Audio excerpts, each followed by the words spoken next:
Assalamualaikum dear viewers. Welcome to our YouTube channel. Online classes and e tricks. Kindly subscribe our channel and press the bell icon. अस्सलामुअलैकुम dear students, welcome to online classes and eta tricks. Dear students, जहन में बहुत से सवालात आते हैं कि जब अंडा जमीन पे गिरता है तो वो क्यों टूटता है, और जब ये अंडा किसी फोम में या सैंड में गिरता है तो ये अंडा नहीं टूटता।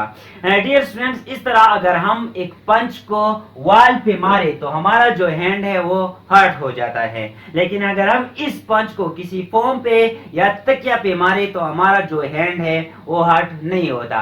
डियर स्टूडेंट्स, ऐसा क्यों होता है? तो स्टूडेंट्स, इन तमाम क्वेश्चंस के जवाबात के लिए आज हम एक टॉपिक लेके आए हैं जो है linear momentum.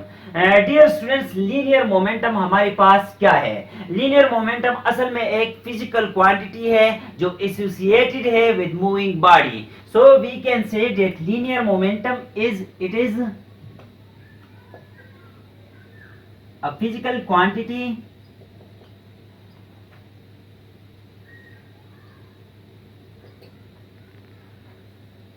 associated with moving body.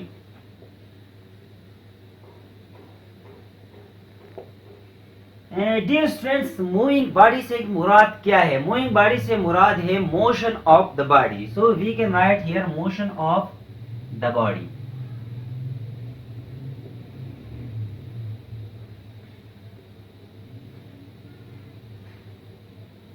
Dear students, linear momentum को हम दो तरह से डिफाइन कर सकते हैं। एक है क्वालिटेटिव डिफिनीशन और दूसरा है क्वांटिटेटिव डिफिनीशन।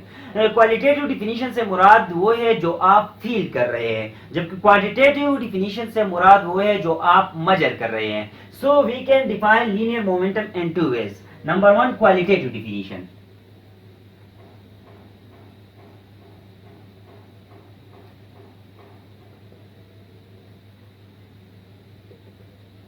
क्वालिटेटिव डिफिनीशन क्या है? जैसा कि हमने पढ़ा कि ये एक फिजिकल क्वांटिटी है जो एसोसिएटेड है with motion of the body. So we can define linear momentum qualitatively as the quantity of motion in the body is called linear momentum. The quantity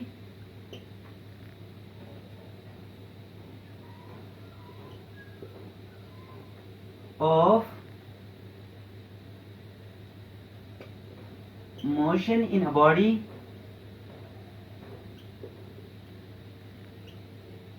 is called linear momentum.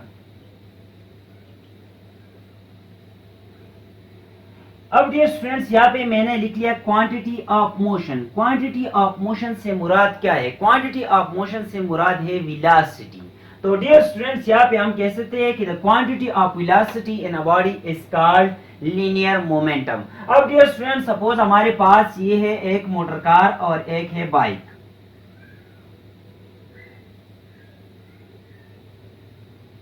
दूसरा हमारे पास है bike, और ये दोनों जो है ये same speed के साथ जा रहे हैं इन द सेम डायरेक्शन। यहाँ पे हमारे पास सपोज 100 किलोमीटर पर आवर से ये भी जा रहा है और 100 किलोमीटर पर आवर के हिसाब से ये भी जा रहा है। तो डियर स्टूडेंट्स, यहाँ पे आपको जो है फास्ट मूविंग ऑब्जेक्ट जो लगेगा वो कार लगेगा। क्यों? क्योंकि मोमेंटम जो है ये सिर्फ वेलोसिटी का नाम नहीं है, बल्कि मोमेंटम जो है इसमें हमारे पास मास भी इंक्लूड है। तो इस वजह से यहाँ पे मोटर कार का जो मास है ये बाइक से ज्यादा है, तो हमें जो फास्ट लगेगा वो मोटर कार लगेगा, हालांकि दोनों का जो स्पीड है वो सेम है। So we can quantitatively define momentum is the product of mass and velocity। यहाँ पे इसका मास ज्यादा है तो इसका मोमेंटम ज्यादा होगा, क्योंकि दोनों तो सेम स्पीड से जा रहे हैं, लेकिन हमें ऐसा लग रहा होगा कि मोटर जो है ये फास्ट जा रहा है।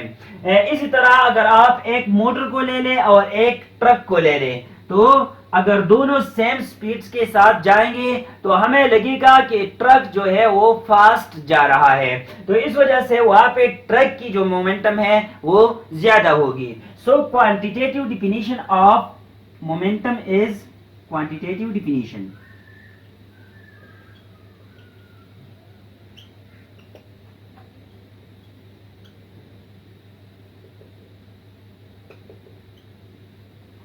The product of mass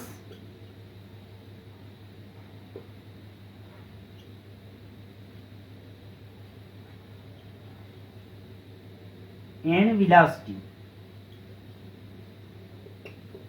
is known as momentum। अब डियर स्टूडेंट्स यहाँ पे product of mass and velocity, suppose हमारे पास एक बॉडी जा रही है और उसका मास है m और वेलोसिटी है v, तो इन दोनों के प्रोडक्ट को हम कहते हैं मोमेंटम, जिसको हम रिप्रेजेंट करते हैं बाय p।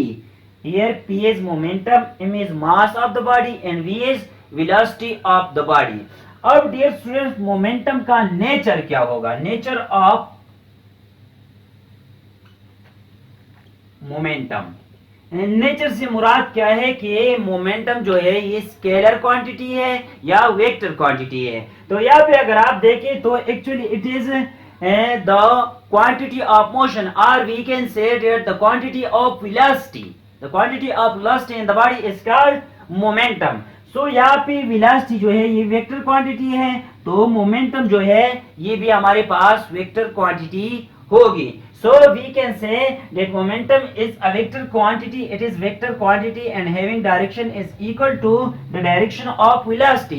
Velocity का जो direction होगा momentum का भी वही direction होगा। So we can say it is a vector quantity.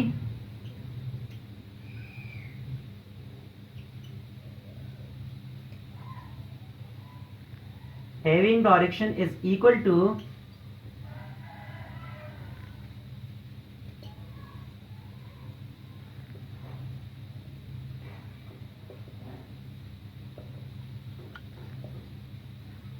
direction of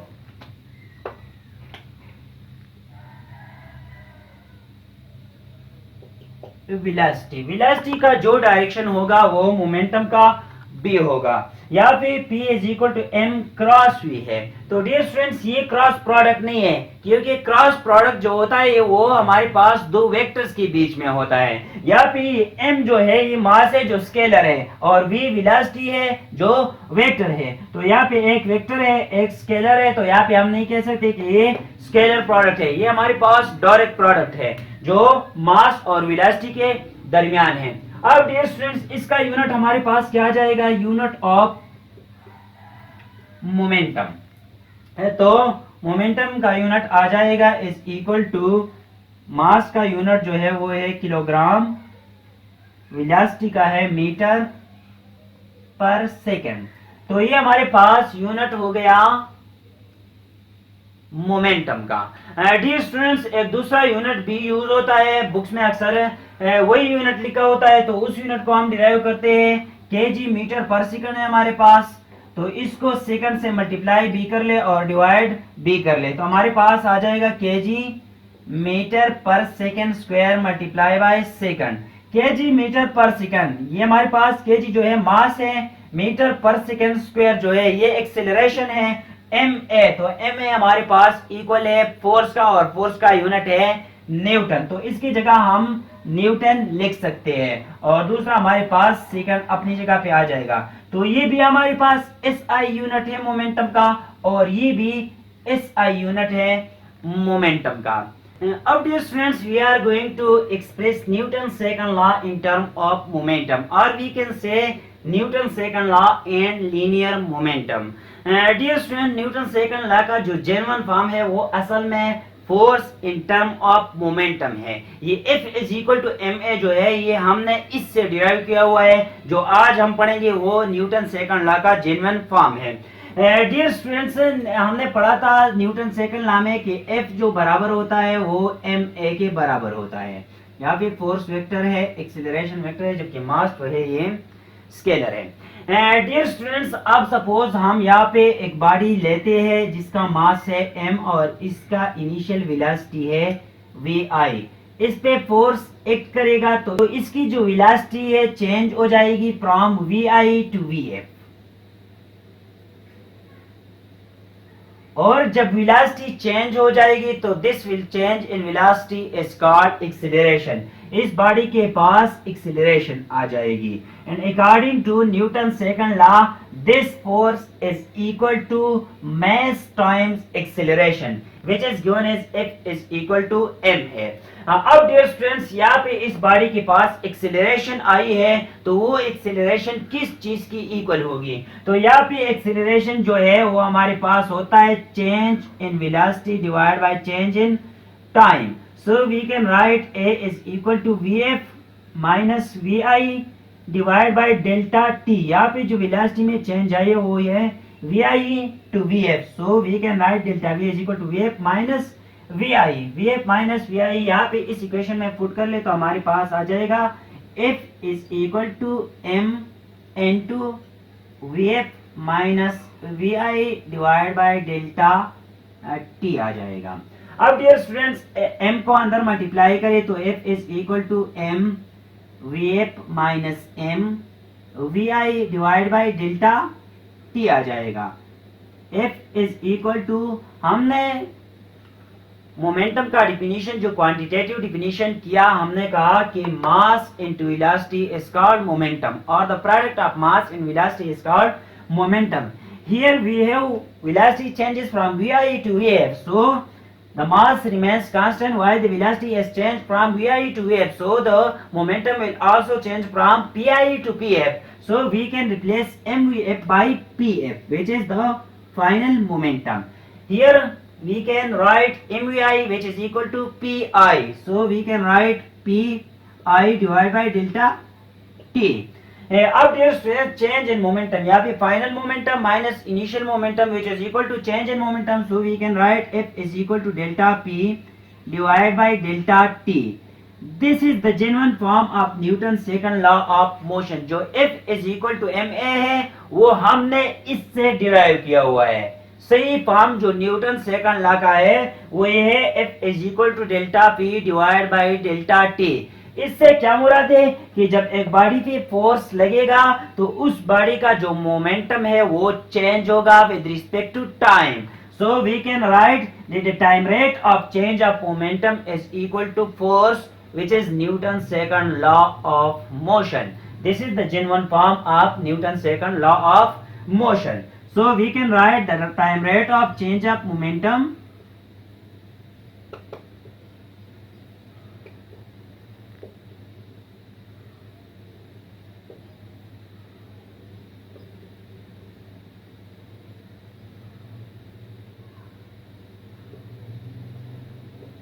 is equal to force। जो फोर्स हमने अप्लाई किया हुआ है वो फोर्स क्या कर रहा है? मोमेंटम को चेंज कर रहा है, जो इक्वल है F is equal to delta P divide by delta T। अब डियर स्टूडेंट्स, हमारा जो टॉपिक है वो है impulsive force and impulse. Impulsive force क्या होता है? डियर स्टूडेंट्स, वो फोर्स जो बहुत ज्यादा हो और एक ऑब्जेक्ट पे for short interval of time act करे तो ऐसी फोर्स को हम कहते हैं इम्पल्सिव फोर्स। यहाँ पे मैं एक एग्जांपल लेता हूँ। फॉर एग्जांपल, हमारे पास एक फुटबॉल है और एक फुटबॉलर जो है इसको कैरी करके आहिस्ता आहिस्ता आगे लेके जा रहा है, और दूसरा हमारे पास ऐसा कैसे कि एक फुटबॉल है और यहाँ पे एक एनर्जेटिक फुटबॉलर आया और इसको किक किया, डायरेक्ट इस डायरेक्शन में मूव हो गया। डियर स्टूडेंट्स, इन दोनों में क्या डिफरेंस है? यहाँ पे जो फोर्स एक्ट कर रहा है on football, it is for very large interval of time, क्योंकि आहिस्ता आहिस्ता अपने पाव के साथ बॉल को लेके जा रहा है तो टाइम जो है ये हमारे पास इस केस में ज्यादा है। जबकि यहाँ पे जो टाइम है एक फुटबॉलर आया, डायरेक्ट फुटबॉल को किक किया, तो यहाँ पे जो मोमेंटम प्रोड्यूस हुआ बहुत ज्यादा हुआ, एक ये हमारे पास हो गया, और यहाँ पे जो है टाइम बहुत ज्यादा कम है। यहाँ पे बहुत ज्यादा टाइम ले रहा है फुटबॉलर, और यहाँ पे जो टाइम ले रहा है बहुत ज्यादा कम ले रहा है। तो यहाँ पे हम इसको यहाँ पे हम इसको इम्पल्सिव फोर्स नहीं कह सकते, क्योंकि हमने इम्पल्सिव फोर्स के बारे में क्या कहा कि ये एक ऐसा फोर्स है जो एक बॉडी पे एक्ट कर रहा है for very short interval of time and it is a very large force. यहाँ पे जो फुटबॉल पे फोर्स एक्ट कर रहा है ये कंटिन्यूसली एक्ट कर रहा है, इट मींस यहाँ पे टाइम बहुत ज्यादा है। और यहाँ पे जो फुटबॉल पे फोर्स एक्ट कर रहा है ये बहुत for short interval of time है। तो यहाँ पे इस फोर्स को हम कह सकते हैं इम्पल्सिव फोर्स। दोनों का ग्राफ हम ड्रा करते हैं, तो यहाँ पे टाइम फोर्स, यहाँ पे time and force. Dear students, यहाँ पे अगर आप देखें तो कंटिन्यूसली एक कांस्टेंट फोर्स जो है बॉल पे अप्लाई हो रहा है फुटबॉलर की तरफ से। जो हमारे पास ये फॉर एग्जांपल यहाँ पे मुसलसल जो है 10 न्यूटन फोर्स अप्लाई हो रहा है, तो यहाँ पे एक कांस्टेंट ग्राफ आएगा 10 न्यूटन का विद टाइम बढ़ेगा, और वही 10 न्यूटन फोर्स बार बार इस फुटबॉल पे जो है अप्लाई हो रहा है। तो हमारे पास जो ग्राफ आएगा वो इस तरह का आएगा। अब इस केस में डियर स्टूडेंट्स अगर हम देखें तो यहाँ पे जो फोर्स लग रहा है for very short interval of time लग रहा है। तो इसको अगर हम स्लो मोशन में देखें तो स्लो मोशन में हमारे पास जो है एक्यूरेसी भी बढ़ जाएगी हमारी, हम इसको सही तरह से कैलकुलेट कर लेंगे, और दूसरा जो है इसका ग्राफ भी क्लियर हमारे पास आ जाएगा, टाइम भी ज्यादा हो जाएगा। टाइम हम जो फील करेंगे बहुत ज्यादा फील करेंगे, क्योंकि स्लो मोशन होगा तो टाइम भी ज्यादा हो जाएगा हमारे पास। तो उस टाइम ज्यादा होने की वजह से हमारी जो एक्यूरेसी है वो बढ़ जाएगी। तो इसको सपोज करते हैं हम स्लो मोशन में देखते हैं। यहाँ पे जब फुटबॉलर आएगा और इस फुटबॉल के साथ अपने फुट को लगाएगा, जैसे ही टच करेगा तो यहाँ पे जो फुट है और फुटबॉल जो है एक दूसरे के साथ कुछ देर के लिए कांटेक्ट में रहेंगे जब हम इसको स्लो मोशन में देखेंगे। यहाँ पे जब फुटबॉलर इस पे किक करेगा तो इनिशियली इस पे जब पाव रखेगा तो ये बॉल जो है आहिस्ता आहिस्ता प्रेस हो जाएगा, इस तरह हमारे पास बॉल जो है इस तरह प्रेस हो जाएगा, दबेगा, और पाव जो है इसके साथ कांटेक्ट में होगा। इसका मतलब क्या है कि फोर्स जो है आहिस्ता आहिस्ता बॉल पे बढ़ रहा है। So we can draw the graph as, यहाँ पे फोर्स जो है आहिस्ता आहिस्ता बढ़ रहा है, बहुत ज्यादा कम टाइम है तो मैंने यहाँ पे टी ले लिया। अब डियर स्टूडेंट्स जब ये फुल दब गया ये बॉल, तो अब इस केस में जो बॉल है ये वापस जो है अपने ओरिजिनल शेप को रिकवर करेगा। तो जब ओरिजिनल शेप को रिकवर करेगा तो यहाँ पे जो फोर्स है वो डिक्रीज होना शुरू हो जाएगा। तो इस तरह का ग्राफ हमारे पास आएगा और फोर्स जो है टाइम के साथ डिक्रीज होगा। तो इस तरह का एक ग्राफ आएगा, और इसका जो हम फिर फोर्स लेते हैं वो एवरेज फोर्स लेते हैं। डियर स्टूडेंट्स ये था हमारे पास इम्पल्सिव फोर्स, जबकि ये था नॉन इम्पल्सिव फोर्स।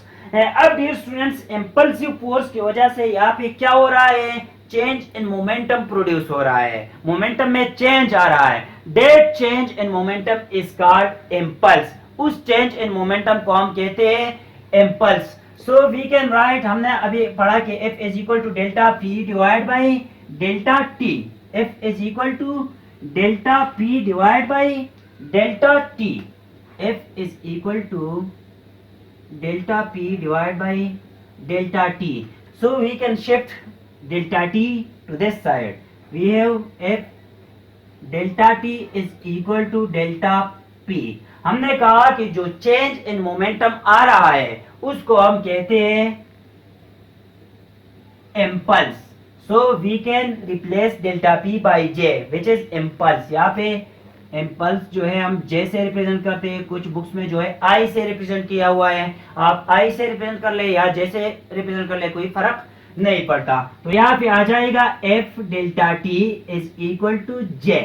जे हमारे पास जो है ये इम्पल्स है, जबकि एफ जो है अप्लाइड फोर्स है या एवरेज फोर्स है, और डेल्टा टी जो है वो शॉर्ट इंटरवल ऑफ टाइम है। इस लेक्चर के स्टार्ट में हमने एक दो क्वेश्चंस किए कि जब अंडा जमीन पे गिरता है तो वो जो है टूटता है, जबकि अगर ये एक जो है किसी फोम पे गिरता है तो नहीं टूटता। सिमिलरली हमने एक और क्वेश्चन किया था कि हम जब पंच मारते हैं एक वॉल पे तो हमारा जो हाथ है वो हार्ड हो जाता है, जबकि अगर ये पंच हम किसी पिलो पे मारे, किसी तकिया पे मारे तो हमारा जो हाथ है वो हार्ड नहीं होता। ऐसा क्यों होता है डियर स्टूडेंट्स? तो इसको समझने के लिए इम्पल्स हमने पढ़ लिया। अब इम्पल्स के थ्रू हम इसको समझेंगे कि यहाँ पे अंडा जो है क्यों टूटता है, यहाँ पे क्यों नहीं टूटता, यहाँ पे जो है हमारा हाथ क्यों हार्ड होता है और यहाँ पे क्यों हार्ड नहीं होता। स्टूडेंट्स यहाँ पे अगर आप देखें तो जो एग यहाँ पे आ रहा है, यहाँ पे हमारे पास टाइम ऑफ कांटेक्ट जो है बहुत ज्यादा कम है। ये यहाँ पे डायरेक्ट इसके साथ कांटेक्ट कर लेगा। यहाँ पे जो है टाइम ऑफ कांटेक्ट बहुत ज्यादा है। जब एग यहाँ पे आएगा जो पोम है वो क्या हो जाएगा, वो दब जाएगा इस तरह। तो टाइम ऑफ कांटेक्ट क्या है, इस पॉइंट से इस पॉइंट तक है और फिर वापस जब ये अपनी ओरिजिनल शेप को रिकवर करेगा तो वो भी है। तो यहाँ पे हमारे पास डेल्टा टी जो है वो ज्यादा है चेंज इन टाइम, यहाँ पे जो डेल्टा टी है वो कम है। डियर स्टूडेंट इस केस में भी हम जब वॉल पे पंच मारते हैं तो वहां पे डेल्टा टी टाइम जो है बहुत ज्यादा कम होता है। So we can write here delta T is very low, जबकि यहाँ पे डेल्टा टी जो है ज्यादा होता है। क्यों ज्यादा होता है? क्योंकि जब हम पंच मारते हैं तो पिलो जो है वो हमारे पास प्रेस हो जाती है, दब जाती है, तो हमारे पास इसी तरह टाइम बढ़ जाता है उस केस में भी। अब डियर स्टूडेंट्स यहाँ पे जो चेंज इन मोमेंटम है वो सेम रहता है, इस केस में भी इस केस में भी। क्यों सेम रहता है? क्योंकि यहाँ पे जो एग गिर रही है, यहाँ पे जो एग गिर रही है, दोनों का जो मास है वो सेम है, दोनों की वेलोसिटी जो है वो सेम है, तो दोनों का मोमेंटम जो है वो सेम है। यहाँ पे जब चेंज इन मोमेंटम आएगा वो भी सेम होगा। जब चेंज इन मोमेंटम यहाँ पे सेम हो गया तो इस इक्वेशन से हम क्या खस करते हैं कि इम्पल्स जो है वो कांस्टेंट होगा। F is equal to J divide by delta T. अब डियर स्टूडेंट्स यहाँ पे जो इम्पल्स है ये तो कांस्टेंट हो गया, तो हम इसको रिमूव करने के लिए, इक्वल को रिमूव करने के लिए F is directly to 1 over delta T. इससे क्या मुराद है? जब टाइम डिक्रीज हो जाएगा तो फोर्स जो है इन दोनों के दरमियान बढ़ेगा और उस फोर्स की वजह से जो है ये अंडा टूट जाता है। यहाँ पे जो है टाइम इंक्रीज हो जाता है और इस इक्वेशन के थ्रू टाइम जब इंक्रीज होगा तो फोर्स कम हो जाएगा। इस केस में जो फोर्स है वो कम हो जाता है इन दोनों के दरमियान, तो अंडा नहीं टूटता। Same case is here, is already discussed here. Dear students ये था आज का हमारा लेक्चर। अगर किसी पॉइंट की समझ नहीं आई हो तो आप कमेंट बॉक्स में जरूर मेंशन करिए। इंशाल्लाह I will try my best to answer your question. Thank you all.